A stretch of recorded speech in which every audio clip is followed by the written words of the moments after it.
बहू को ज़्यादा छूट दोगी तो बाद में पछताओगी। पता नहीं किस जन्म की दुश्मनी निकाल रही हैं मुझसे। ऐसे छुई मुई बनकर बैठी रहती हैं जैसे मेरे आने से पहले 8-10 नौकर चाकर आगे पीछे फिरते रहते थे। थोड़ा बहुत हाथ पैर हिलाने से कौन सा शरीर घिस जाएगा इनका। सब कुछ मेरे भरोसे छोड़कर बैठ जाएंगी। बाहर से थक कर आओ और फिर घर में आते ही रसोई में लग जाओ। कविता खींचते हुए अपना सारा गुस्सा रसोई में बर्तनों पर निकाल रही थी। ऐसा नहीं था कि उसकी सास सविता जी को बहू के बड़बड़ाने का भान नहीं था, लेकिन वो भी ढिठाई पर थी। बहू की बड़बड़ाहट को एक कान से सुनकर दूसरे कान से निकाल रही थी। कविता एक पढ़ी लिखी लड़की थी। उसका सपना था कि वो अपने पैरों पर खड़ी होगी। उसने नौकरी के लिए कई जगह आवेदन भी कर रखा था। इसी बीच जब उसके लिए संदीप का रिश्ता आया तो उसने साफ साफ कह दिया कि वो शादी इसी शर्त पर करेगी कि शादी के बाद उसे अच्छी नौकरी मिली तो कोई उसे नौकरी करने से नहीं रोकेगा। आखिर इतना पढ़ने लिखने के बाद वो घर पर नहीं बैठ सकती। संदीप और उसके घर वालों को इस बात से कोई आपत्ति नहीं थी कि उनकी वह बहू नौकरी करेगी। इसके लिए दोनों तरफ से खुशी खुशी ये रिश्ता हो गया। शादी के कुछ दिनों बाद ही कविता का ज्वाइनिंग लेटर आ गया। जिस दिन कविता ने अपने ससुराल वालों से कहा था कि वो अब नौकरी करेगी तो उसकी सास सविता जी ने सारे परिवार के सामने कह दिया था, बहू नौकरी करे तो इससे मुझे कोई आपत्ति नहीं है। मैं ये भी नहीं कहूँगी कि पहले सारे घर का काम करे कि फिर नौकरी पर जाए, लेकिन मैं भी अब पहले की तरह पूरा घर नहीं संभाल सकती। मुझे सब कुछ मंजूर है, लेकिन मुझसे ये उम्मीद मत रखना कि मैं बहू को रोटियां बनाकर खिलाऊंगी। मुझे पता है कि अगर मैं एक बार इस भंवर में फंस गई तो ज़िंदगी भर नहीं निकल पाऊंगी।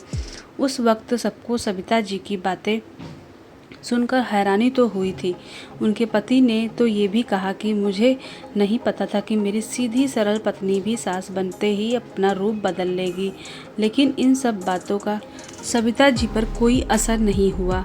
वो तो इतनी अपनी जिद पर अड़ी थी। खैर कविता को तो नौकरी करना ही था, क्योंकि घर के थोड़े से काम के लिए वो अपनी इतनी अच्छी नौकरी नहीं छोड़ सकती थी। वही उसके पति और ससुर जी ने भी नौकरी की इजाज़त दे दी तो फिर वह कहाँ रुकने वाली थी। इस समस्या का ये हल निकाला गया कि घर के कामों के लिए एक कामवाली और खाना बनाने के लिए कुक रख ली गई।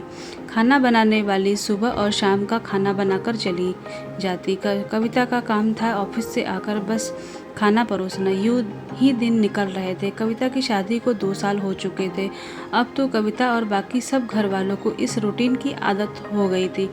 लेकिन मुश्किल तो तब होती थी जब कभी खाना बनाने वाली छुट्टी ले लेती थी। ऐसा ही कुछ इन दिनों से हो रहा था, जिस कारण से कविता खिंची हुई थी। ऑफिस से आकर रोटियां बनाना उसे बहुत बड़ा बोझ लगता था। वैसे तो कविता जी इन दिनों में सब्जियां काटकर बना लेती थी, लेकिन बहू के ऑफिस से आने के बाद रसोई में झांकती भी नहीं थी। उस समय कविता को अपनी बैठी हुई सास बहुत चुभती थी। वो बड़बड़ाती रहती और रोटियां बनाती रहती। बाद में अपनी माँ से फ़ोन पर भर भर शिकायत करती, जिसके बाद उसे थोड़ा सा सुकून मिलता था। कुछ दिनों बाद कविता के भाई की शादी भी तय हो गई। कविता की होने वाली भाभी भी नौकरी पेशा था। कविता की माँ ने सगाई के वक्त ही खुश होते हुए गर्व से कह दिया, भाई मैं तो और सासों की तरह नहीं हूँ जो बहू के आने पर हाथ रख कर बैठ जाऊँ। जब अभी तक पूरा घर संभाल रही थी तो अब क्यों नहीं। मेरी बहू को मेरी तरफ से पूरी छूट रहेगी। जब एक माँ अपने बच्चों को रोटियां बनाकर खिला सकती है तो बहू को क्यों नहीं खिला सकती। बहू तुम निश्चिंत होकर नौकरी करना, रसोई में संभाल लूँगी। कविता की माँ के उच्च विचार सुनकर उसकी होने वाली भाभी का पूरा परिवार और खुद कविता भी गदगद हो गई।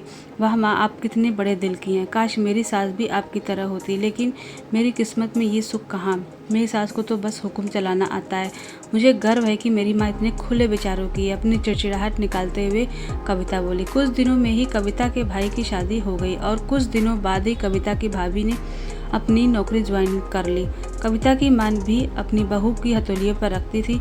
सुबह उसका नाश्ता टिफ़िन फिर रात का खाना भी तैयार रखती, अपने हाथों से परोस कर सबको खाना खिलाती थी।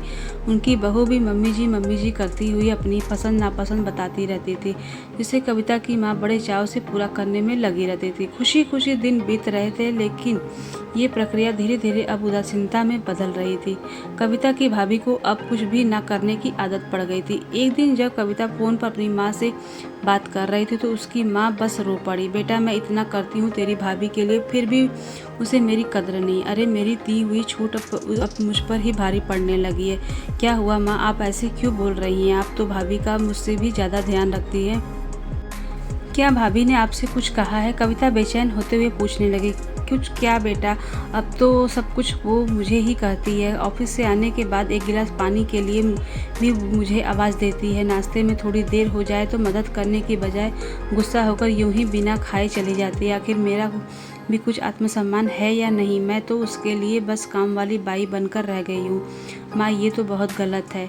आप भाई से साफ साफ कह दो क्यों नहीं देती कि अपनी बीवी की लगाम खींच कर रखे। आप माँ है या नौकरानी नहीं।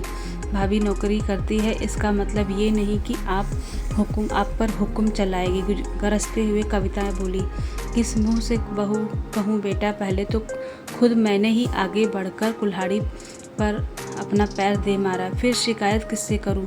तेरे पापा ने तो कहा भी था कि बहू को ज़्यादा छूट दोगी तो बाद में बताओगी, लेकिन मैं ही बड़ाई की भूखी थी जो अपनी बहू को सर पर चढ़ा लिया।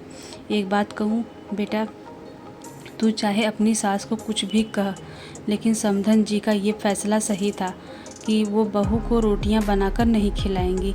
एक बार वो सबकी नज़रों में बुरी अक्कड़ सास तो बन गई, लेकिन आगे के लिए कम से कम अपना आत्मसम्मान तो बचा लिया। अब ना तो तू उन्हें कोई ताना दे सकती और ना ही कोई रिश्तेदार। काश मैंने भी शुरू से ही ये घर गृहस्थी की पूरी जिम्मेदारी अपने सर पर लेने से इनकार कर दिया होता तो आज मेरा ये हाल ना होता। माँ की बातें सुनकर कविता निशब्द हो गई। भारी मन से उसने फ़ोन रख दिया। बाहर हॉल में आकर देखा तो सास ससुर आराम से बैठकर बातें कर रहे थे। बातें करते करते उसकी सास अपने नाखूनों पर नेल पेंट लगा रही थी, जिसे देखकर ससुर जी उन्हें चढ़ा रहे थे। अब बुढ़ापे में ये फैशन करके किसे दिखाओगी? मेरी तो नज़र भी कमज़ोर हो गई है। किसी को नहीं दिखाना मुझे, मैं तो अपनी खुशी के लिए लगाती हूँ। सारी उम्र तो घर गृहस्थी में उलझी रही, अब अवकाश का वक्त आया है तो अपने शौक तो पूरे कर लूं। पता नहीं कब भगवान के घर से बुलावा आ जाए।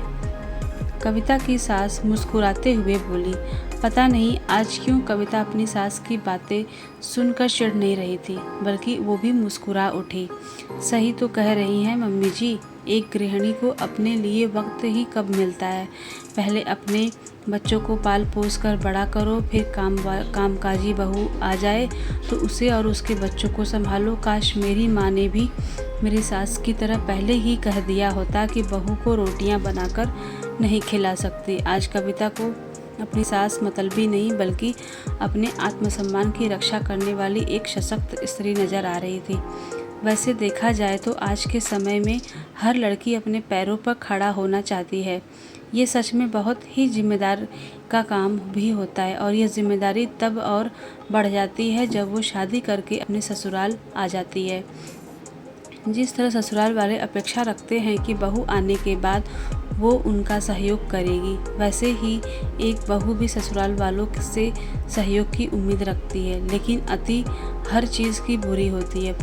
मेरे ख्याल से ना तो सास को कविता की सास की तरह सभी जिम्मेदारियों से मुंह मोड़ना चाहिए और ना ही कविता की माँ की तरह सारी जिम्मेदारी अपने सर पर लेनी चाहिए।